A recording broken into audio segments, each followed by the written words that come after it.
How you doing, YouTube? Matt Massa Beer Reviews back with yet another review. A little bit of more beer tree drinking time in the form of the Euphoric colors. This is a sour New England style IPA with passion fruit, almonds, and vanilla. Um, yeah, enjoy immediately, and it says contains lactose on there, so there's definitely lactose in here. Um, as my buddy Keith was like, "There's no lactose in that. That's weird," but it says it right here. So there you go. Yeah. Thing. He's the one who pointed it out to me with the other review, so I gotta rub it in his fucking face for it's the same exact spot. No, this is up there. That one's underneath. It's right here. No, I know. In the same spot as this one. This one is next to the enjoy immediately. That one is underneath it. Oh, Jesus. Yeah, enjoy immediately. I'm gonna tell you this. I actually didn't talk about the previous one label-wise, and I really dug their labels. This one's really cool. It reminds me of just like, whoever made this label, like definitely like loves conspiracy theories and like deals with like Illuminati bullshit, because that's kind of what I think of when I see this thing.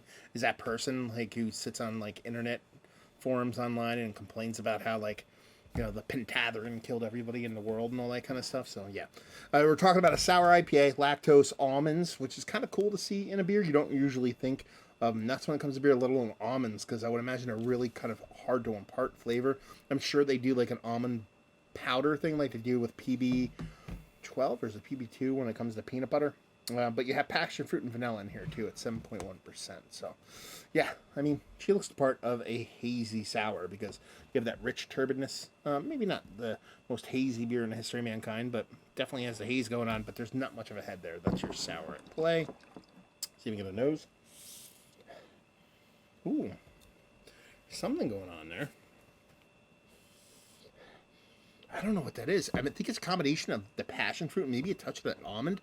I'm getting, honestly, it comes off to me like a burnt plastic kind of thing. It's not overtly negative, but I think that's that passion fruit. Passion fruit can come off kind of kooky like that for me from time to time.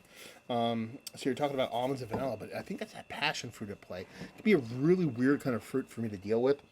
Basically, just kind of bright, acidic, kind of tart little fruit, but just, for some reason it's eliciting this kind of smoked, kind of burnt plastic thing. And again, it's not that negative as burnt plastic, but that's the first thing that kind of pops in my brain. That's pretty much it.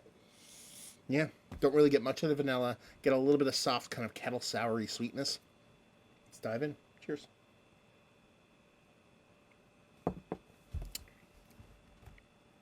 Definitely get the vanilla in the taste. Definitely get the passion fruit.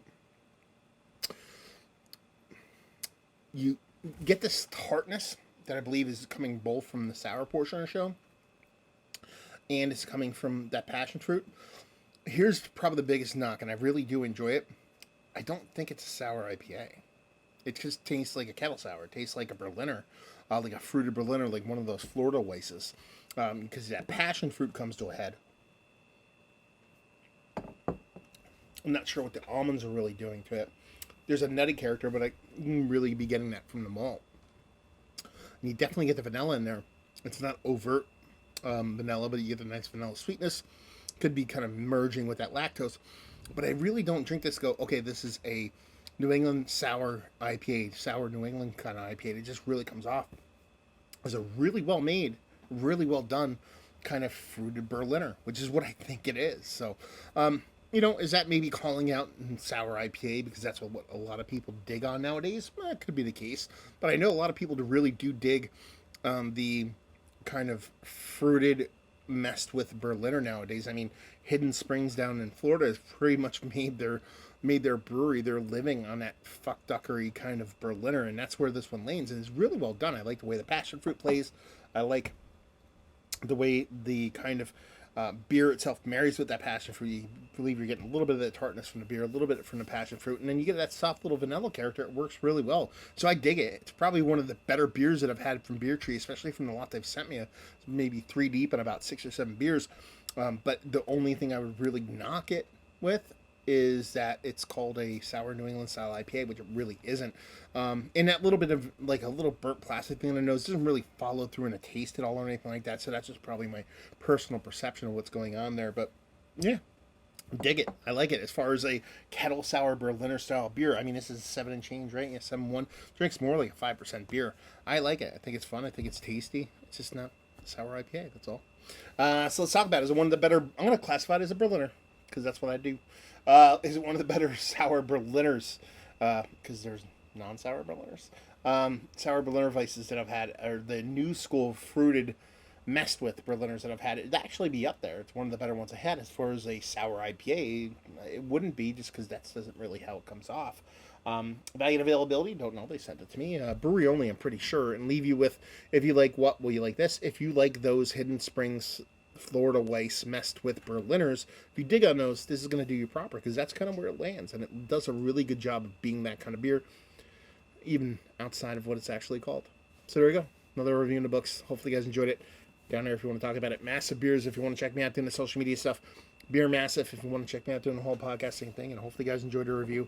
Hopefully enjoying a nice little Berliner right now. Hope to see you next time. Cheers.